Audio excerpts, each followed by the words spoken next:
Salut les gars. J'espère que vous allez bien, on se retrouve aujourd'hui dans cette nouvelle vidéo.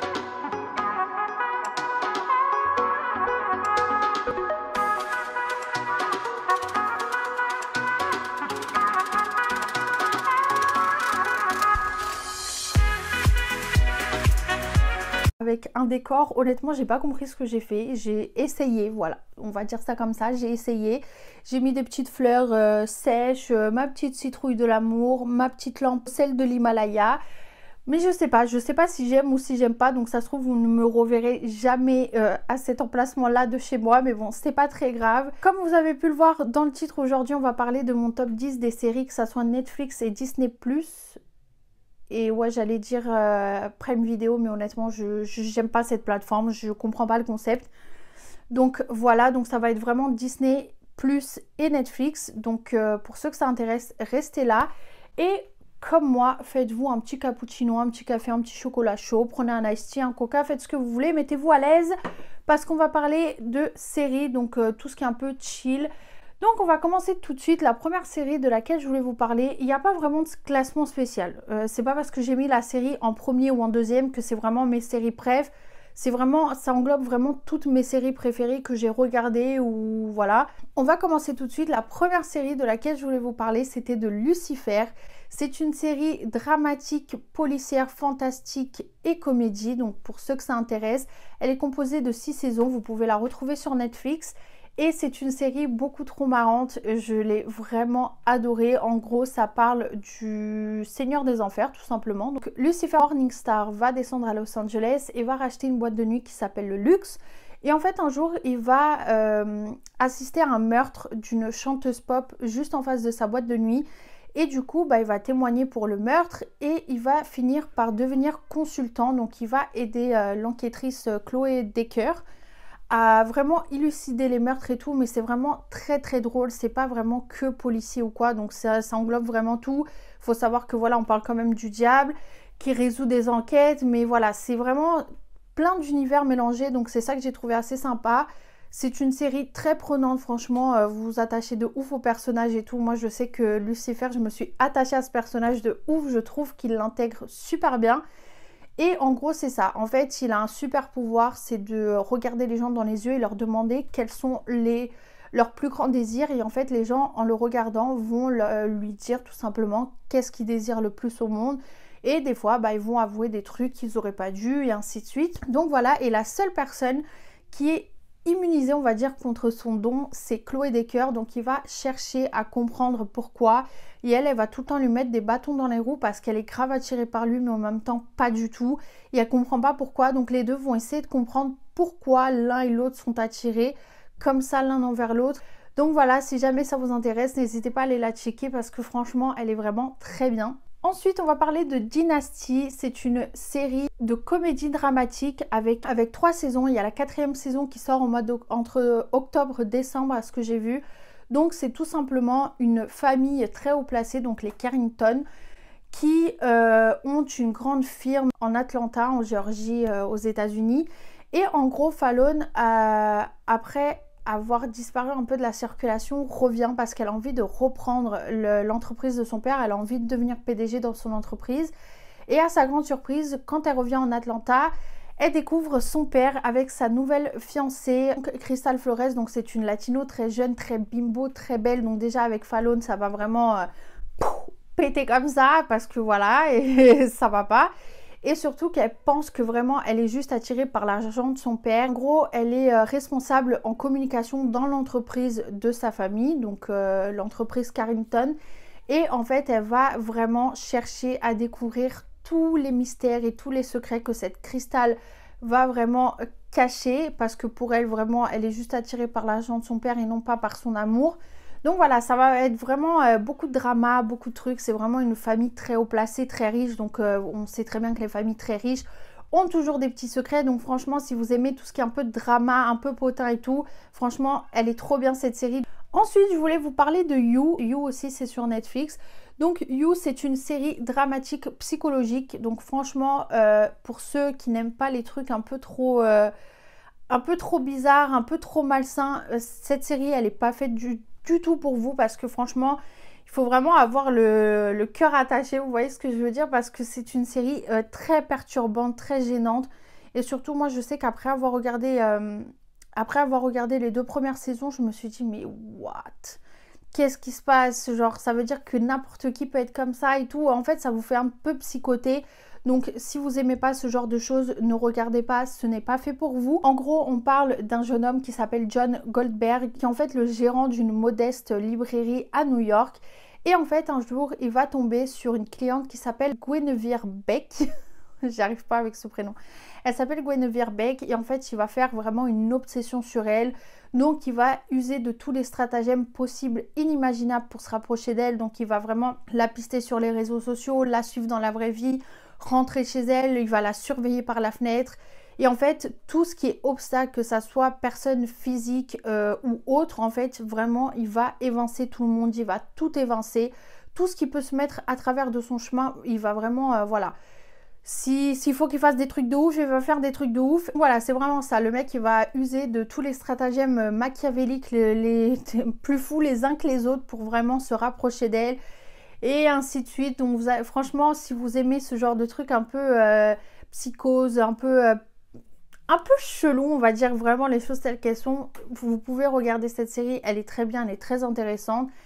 Et si jamais ce n'est pas le cas, ne regardez pas cette série parce que voilà, vous n'allez pas kiffer. Cette série se compose de 2 saisons pour l'instant. Il y a la saison 3 qui va sortir le 15 octobre, donc j'ai trop hâte de regarder. Ensuite, on va parler de la 4e série, qui s'appelle Devious Maid. C'est une série comédie dramatique avec 4 saisons.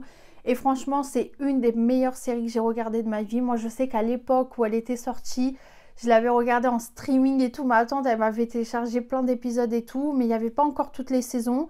Et après, honnêtement, je crois que j'ai dû regarder la première saison peut-être, ou la première et la deuxième. Et après, bah, je l'ai plus regardée. Et quand j'ai vu qu'elle était sur Disney+, je me suis dit, mais alors là, je vais la saigner. Et vraiment, je l'ai terminée en 2-2.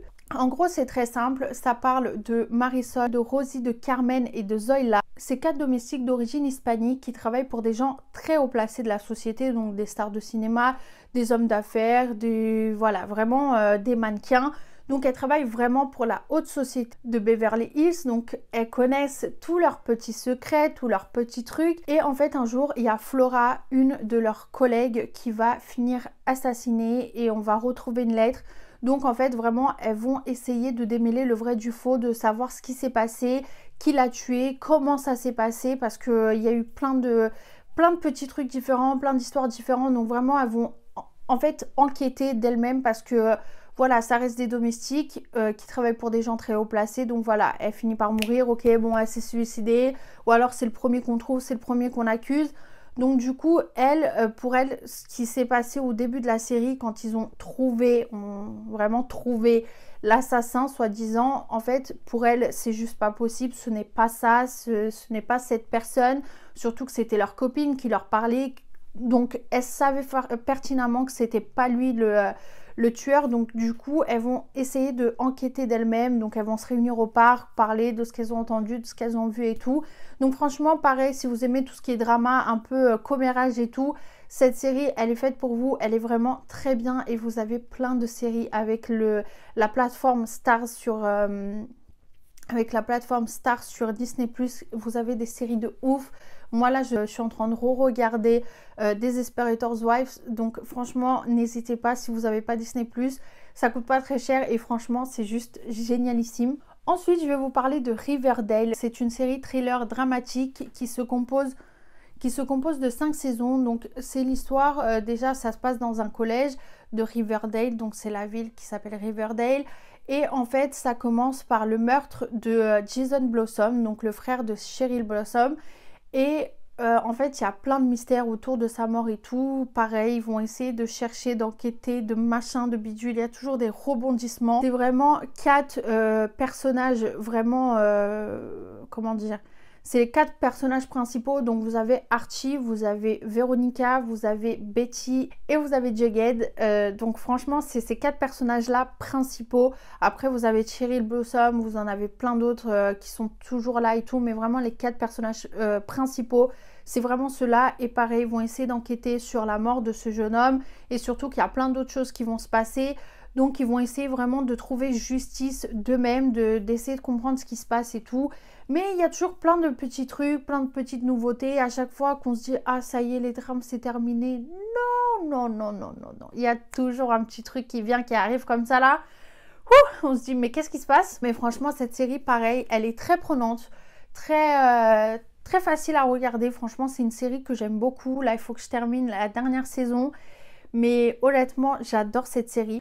Je voulais vous parler de Jane the Virgin. C'est une comédie dramatique avec 5 saisons. Franchement, cette série, mais j'ai adoré la regarder. Alors déjà, c'est une famille hispanique qui vit aux États-Unis. En gros, le personnage principal est Jane Gloriana Villanueva, qui en fait a toujours été entourée de femmes, donc de sa grand-mère à qui elle a promis une virginité jusqu'au mariage. Donc elle se garde pour son fiancé qui est lieutenant de police, qui s'appelle Michael. Après il y a sa mère, quelqu'un de très extravagant. Et en gros un jour en allant à l'hôpital, en fait elle avait un rendez-vous gynécologique et il y a eu une erreur. En fait au lieu de lui faire le rendez-vous basique, en fait on lui a fait une insémination artificielle. Donc du coup elle s'est retrouvée enceinte. Donc là ça a été la grosse catastrophe, la grosse panique à bord, parce qu'elle avait vraiment promis d'être vierge jusqu'au mariage. Donc personne n'a compris, tout le monde s'est dit mais qu'est-ce qui s'est passé, c'est quoi le problème? Et en fait on s'est rendu compte que du coup il y avait eu cette erreur médicale et qu'elle portait l'enfant de Raphaël, un très beau jeune homme riche qui est propriétaire d'un des hôtels les plus réputés, qui s'appelle le Marbella. Il est marié avec Petra et en fait au fur et à mesure du temps, parce qu'elle finit par le rencontrer, parce qu'il voulait vraiment un enfant et du coup voilà, lui il veut qu'elle garde l'enfant, elle est pas trop sûre et tout, donc ils vont finir par se rencontrer, ils vont finir par nouer vraiment une amitié. On va commencer à avoir des petits sentiments l'un pour l'autre. Donc voilà, c'est plein de trucs comme ça, plein de rebondissements, plein de trucs assez drôles, assez sympas à regarder. Donc franchement, si jamais ça vous intéresse, que vous cherchez une série un peu chill, un peu cool, un peu rigolote à regarder, n'hésitez pas. En plus c'est façon très telenovela, voilà, un truc très dramatique, très drôle, très surjoué, mais super bien fait. Si jamais vous aimez ce genre de série, n'hésitez pas à regarder, c'est fait pour vous. Ensuite, je voulais vous parler de la série Dead to Me. C'est une série avec 2 saisons. Il y a la 3e qui sort bientôt. C'est une comédie dramatique que vous pouvez retrouver sur Netflix. Ça parle de Jane Hardin qui va en fait perdre son mari dans un accident de voiture. Il a été percuté par un chauffard. Donc cette femme, c'est une agente immobilière qui élève seule ses 2 enfants. Et un jour, elle va faire la rencontre de Judy. C'est une fille très pétillante, enfin une femme très pétillante, très gentille, voilà. Et Judy, en fait, est animatrice d'un atelier de peinture dans une maison de repos. Et en gros, en fait, toutes les deux vont se rencontrer dans une thérapie de deuil. Parce que comme elle vient de perdre son mari, donc du coup, elle va suivre une thérapie de deuil. Donc elle va rencontrer cette jeune femme. Et du coup, elles vont devenir très copines, mais chacune cache un très lourd secret. Donc ça, c'est super drôle. Donc vous allez voir, franchement, c'est une série hyper drôle, hyper sympa à regarder. Ça parle vraiment de 2 femmes, copines et tout. Donc si jamais ça vous intéresse, n'hésitez pas. Ensuite, on va passer à la prochaine série et c'est Insatiable, que vous trouvez pareil sur Netflix. C'est une série avec 2 saisons. C'est une comédie noire satirique. Ça parle de Patty Bladel, il me semble que ça se prononce comme ça. En fait, c'était une jeune adolescente un peu enrobée, en surpoids, qui se fait moquer tout le long de sa scolarité, on va dire. Et en gros, un jour, elle va avoir un accident. En fait, un sans-abri va lui taper sur la tête et du coup, elle va se retrouver à l'hôpital. Et comme elle devait être nourrie que avec des produits liquides, elle va littéralement perdre un poids énorme. Voilà. Et en fait, le jour du procès, elle va rencontrer son avocat et son avocat en fait a une passion, il fait son métier, il exerce son métier d'avocat, mais il a une passion pour tout ce qui est concours de beauté et on lui a dit un peu de dégager parce qu'à chaque fois qu'il ramenait des candidates, voilà, où elle perdait, ou c'était pas un truc de ouf. Donc en fait, quand il va rencontrer Patty, le mec il va avoir un coup de cœur pour elle, il va se dire c'est elle, c'est la bonne. Je sais que si je la mets dedans, elle va réussir, elle va gagner. Sauf que Patty, voilà, ça a été quelqu'un qui a toujours été moqué, beaucoup d'harcèlement scolaire, du fait qu'elle soit en surpoids et tout. Donc elle, c'était pas du tout son délire, elle était pas du tout féminine et tout. Et du coup, en fait, il va essayer de la briefer et tout sur ce qu'elle doit faire, comment elle doit le faire et tout. Sauf que Patty, pendant tout ce temps-là, va décider de se venger de toutes les personnes qui se sont moquées d'elle, qui lui ont fait du mal pendant qu'elle était dans une période difficile de sa vie. Donc il y aura plein de dramas, plein de trucs, des meurtres. Et du coup, en fait, elle a de la chance qu'elle a toujours son avocat derrière qui l'aide en gros à effacer toutes les preuves, à dire non, vas-y, on fait ça, on fait ci, on fait comme ça, on fait comme ci. Comme ça, il n'y a pas de problème parce que lui, voilà, il est basé sur son truc, il veut qu'elle gagne les élections de Miss. Donc du coup, lui, tout ce qu'il peut, voilà, évincer de son chemin pour pouvoir gagner, il le fait, quitte à faire des bêtises, et c'est ce qui se passe.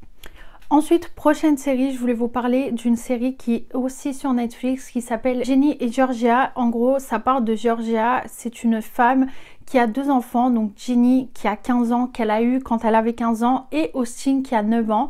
Et en fait, elle était mariée à un homme très riche et très vieux. Et en gros, il finit par décéder. Donc elle déménage et se retrouve à Wellsbury. Et en gros, aussitôt arrivée dans la ville, elle va directement s'intéresser au maire de la ville qui s'appelle Paul Rodolphe. Et en gros, elle va essayer de travailler pour lui, chose qu'elle va arriver. Et Jenny, de son côté, va se faire des amis. Donc une amie en spécifique qui s'appelle Maxine, qui a un frère jumeau qui s'appelle Marcus. Et au final, elle va commencer à craquer pour lui, sauf que c'est vraiment le bad boy par excellence, on va dire. Donc sa mère, elle va tout faire pour pas qu'ils soient ensemble parce que voilà, le père de Jenny était un bad boy aussi. Donc elle sait entre guillemets aussi ce qui va se passer pour sa fille. Donc voilà, Jenny va vraiment découvrir les bons et mauvais côtés de l'adolescence. Donc c'est assez sympa à regarder. Il y a une saison, la deuxième sort bientôt et c'est une série comédie dramatique. Donc voilà, pour ceux que ça intéresse, c'est une très bonne série à regarder. Et en fait, je suis en train de me rendre compte que je regarde extrêmement de séries comédie dramatique. Ensuite, dernière série de laquelle je voulais vous parler, il s'agit de iZombie. C'est une série que vous pouvez retrouver sur Netflix aussi. C'est une comédie dramatique policière horreur. Donc si vous aimez ce genre de trucs un peu gore, un peu drôle, policier et tout, cette série, elle est faite pour vous. Elle se compose de 5 saisons et en gros, ça parle de Olivia Moore, donc de Liv Moore, on l'appelle Liv. Et en gros, c'est une étudiante en médecine qui, lors d'une soirée sur un bateau, en fait, elle va être touchée par une épidémie, en gros, qui va la transformer en zombie, tout simplement. Donc, en fait, elle va complètement arrêter ses études de médecine et va trouver un travail à la morgue. Parce que oui, bien sûr, comme on le sait, les zombies se nourrissent de cerveau, donc il faut qu'elle rassasie sa faim. Donc du coup, elle va se retrouver à travailler à la morgue avec Ravi et du coup, elle va se nourrir en fait des cerveaux des défunts. Donc chaque corps qui arrive à la morgue, ils vont découper leur tête et manger le cerveau. Donc en fait, à chaque fois qu'elle va manger le cerveau d'un des défunts, en fait, elle va s'imprégner de sa personnalité et de son style de vie, de son style vestimentaire. Vraiment, elle va tout prendre. Donc du coup, c'est le genre de série. À chaque épisode, en fait, elle va vraiment se retrouver avec vraiment un style différent, une personnalité différente. Donc tantôt aujourd'hui, elle peut arriver en bobo chic, hyper bien habillée, qui parle hyper soutenu. Comme le lendemain, elle peut venir en gothique, le surlendemain, elle peut venir en geek. Vraiment, elle a plein de personnalités différentes dans la série et je trouve que franchement, elle fait hyper bien ce rôle. Et du coup, en fait, en mangeant le cerveau, donc elle s'imprègne pas tout simplement de la personnalité, du style vestimentaire et le style de vie de la personne, mais elle va aussi avoir des flashbacks du passé de la personne, du moment où elle s'est fait tuer.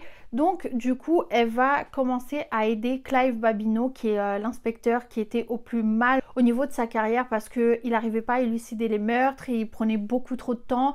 Donc on commençait un peu à lui mettre le feu au cul, genre en mode frère, il faut que tu te réveilles parce que là ça va pas du tout, tes enquêtes elles rament, soit tu trouves pas et tout nanana. Donc du coup il va s'associer à elle, donc pareil, elle va devenir consultante pour la police avec lui et elle va l'aider à chaque fois à essayer de comprendre pourquoi c'est arrivé. Donc elle va le mettre sur des pistes, sauf qu'elle peut pas lui expliquer comment elle sait ça. Parce que oui, bien sûr, elle peut pas lui dire écoute, je suis un zombie, j'ai mangé du cerveau, donc du coup je vois ça, ça, ça et ça et ça. Donc lui, il a toujours ce truc en mode mais comment tu sais ça? Mais comment tu as eu ça? Comment ça t'est passé par l'idée? Comment tu es au courant de certaines choses? Donc c'est hyper drôle à regarder, c'est hyper fun parce que vraiment tu as les deux stades où tu as le mec qui ne comprend strictement rien, tu as l'autre qui essaye de cacher son secret. Mais franchement, c'est une série super sympa à regarder. Donc si ça vous intéresse et que vous aimez ce genre de contenu, n'hésitez pas à aller la regarder parce qu'elle est vraiment très bien. Et puis voilà, c'est tout, c'est fini. Franchement, il y a encore plein d'autres séries que j'ai regardées, que j'ai terminées, même des films. Donc si jamais ça vous intéresse une partie 2, pareil pour ou série ou film ou peu importe, ou même les deux, dites-moi tout ça en commentaire, ça me fera super plaisir de vous en refaire une. Donc j'espère que cette vidéo vous a plu. N'hésitez pas à exploser le compteur des likes, franchement ça me fera super plaisir, ça aide au niveau de l'algorithme et surtout moi, ça me fait plaisir de voir que mon travail vous plaît. N'hésitez pas aussi à vous abonner si ce n'est pas le cas. Si c'est déjà le cas, vous êtes les meilleurs. À activer la petite cloche de notification, c'est super important parce que je poste une vidéo chaque dimanche à 17 h sur la chaîne. En plus, il y a plein de pépites qui vont arriver. J'ai plein d'idées qui ont fusé dans ma tête, donc restez connectés s'il vous plaît. Et vous pouvez toujours me rejoindre sur les réseaux sociaux. Vous pouvez papoter avec moi, je réponds à tout le monde. Je suis tout le temps là, j'essaye de poster le maximum de choses, plein de contenus différents, des IGTV, des posts, beaucoup de stories où je vous raconte ma vie, où je me plains. Donc si jamais ça vous intéresse, n'hésitez pas à me rejoindre là-bas. Et sur TikTok, pareil, je poste énormément sur TikTok, j'aime beaucoup cette plateforme. Donc si ça vous intéresse, n'hésitez pas à me rejoindre là-bas, je serai hyper contente de vous retrouver. Et sur ce, je vous fais des gros bisous comme d'habitude et je vous dis à dimanche prochain pour une nouvelle vidéo. Bisous! Ah oui, et dites-moi si vous avez kiffé le décor ou si, frère, il faut arrêter, on passe à autre chose. Dites-moi tout ça. Allez, bisous!